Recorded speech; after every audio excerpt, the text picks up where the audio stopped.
So, when you totally do a whole video and then you're editing it and nothing's working and it sucks, what do?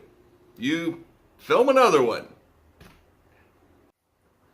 Today we're going to talk about the Ruhama Baptist Church Cemetery, otherwise known as the Eastlake Cemetery. There are cemeteries all across this area. Some are lost, some are not so lost. There are the graves of the famous and the not so famous, and the downright interesting. My name is Edward Wolfgang Poe, and my job is to find these cemeteries and bring them to you on Cemetery Saturday.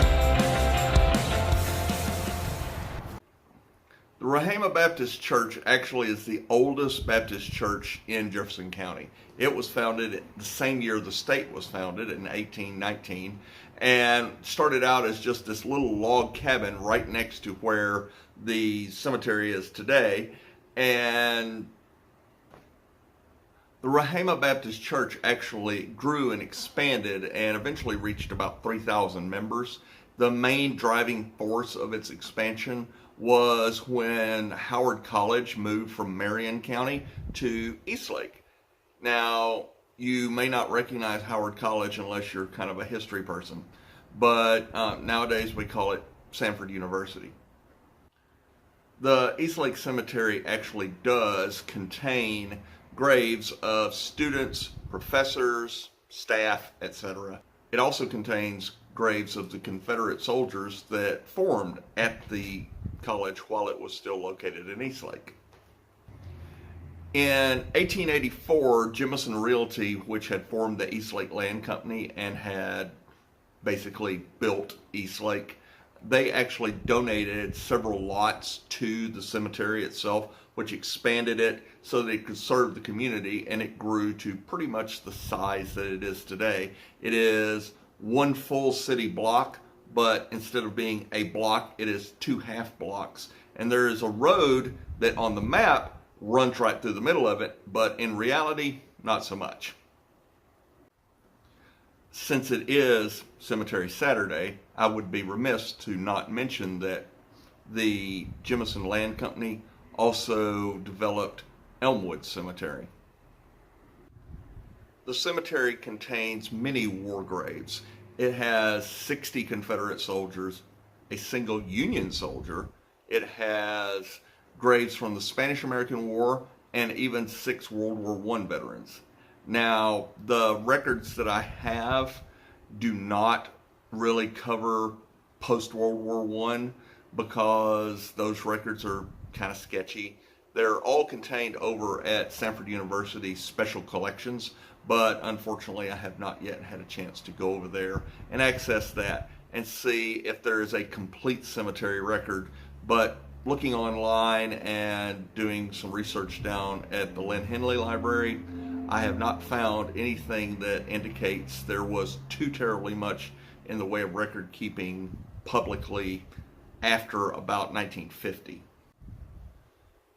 In the 1920s, the local United Daughters of Confederacy chapter wanted to actually build a monument to the Confederate soldiers that are buried at the cemetery, mostly focusing on the Company C of the 20th Alabama Regiment that actually formed at Howard College. But it took them 46 years to actually design the monument, raise the funds, and otherwise get it placed. And at that time, it was decided that they needed to honor all the war dead in the cemetery. So it grew into the monument that we've got today, which actually focuses on just kind of generically the Civil War, World War I, the Spanish-American War, and World War II. On April 26th of every year, the United Daughters of the Confederacy chapter that placed the monument actually used to come and decorate, but Confederate Memorial Day has kind of faded out a bit, and I'm not even sure that this chapter of the UDC still even exists. But the monument hasn't been decorated anytime recently, at least in the 4 or 5 years that I've lived in the area. if you watched the live walkthrough that I did the other day, then you did see that the cemetery does have vandalism. Most of it is kind of old. You know, the obelisks have been pushed over. A couple of them are broken. Headstones are knocked over and broken. There are a few that were actually set into concrete, and that was the method of repairing it. There is some recent damage to the cemetery, which disturbed me because I've been to the cemetery fairly recently, like 4 or 5 months ago, because I live right down the street from it. And there are stones that were not knocked over then, but they are knocked over now.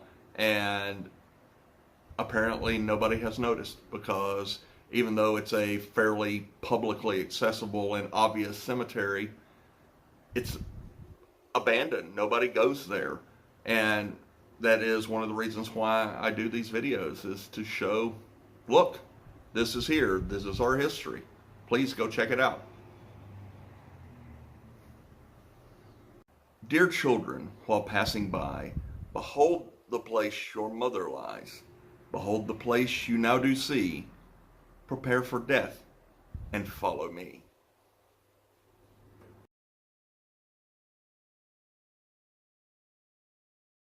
Is there another cemetery that you want me to go ahead and document and do? Is there a cemetery that I might not know about? My list is fairly extensive, and this is going to be quite an extensive project to cover all of these cemeteries. But I can always alter the way that I'm planning on doing them if there's one that you really, really want me to do. So plug that down in below and let me know that you really want it covered. As always, these videos are promoted by the Birmingham Historic Touring Company and viewers like you. Thank you. Meow. Yes, I know you're there. Yes, I know you're there. It's the kitty. It's Miss Wiggles. She is just wanting some love right when I'm trying to film. Yes, you do. Yes, you do. You're adorable, but go. Shoot. Go somewhere. I'll pet you later.